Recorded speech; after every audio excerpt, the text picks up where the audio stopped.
And so he has to be very, very careful. He's got no anti-venom in his bloodstream, and so if he gets a bite, then he would be just as poorly as you and I would be, and we'd have to get to the nearest hospital. And if you're somewhere towards the back and you feel like you want to stand to see this bit, I don't want you to miss it, so you're very welcome to do that, just as long as you're not blocking anyone's view behind you. Look at what he's doing!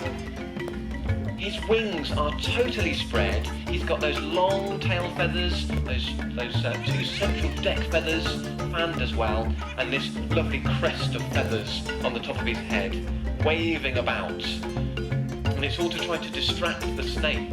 It's all wild. Now, because it's moved over here, I wonder whether he might come and have another go at kicking this snake here. It's so impressive to see. If we're lucky, he'll just try it.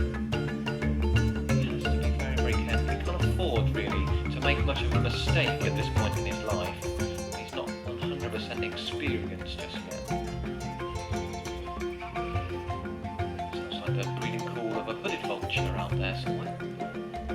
Back in action. Wings spread.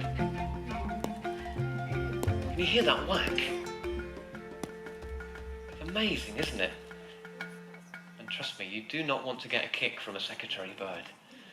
Incredibly powerful, and he'll always draw that foot up to his eye level so he can perfectly sort of aim for the head of the snake. That's the business end, of course. Doesn't want to kick the tail of the snake, that'll be no good at all. He can turn around and bite him that way.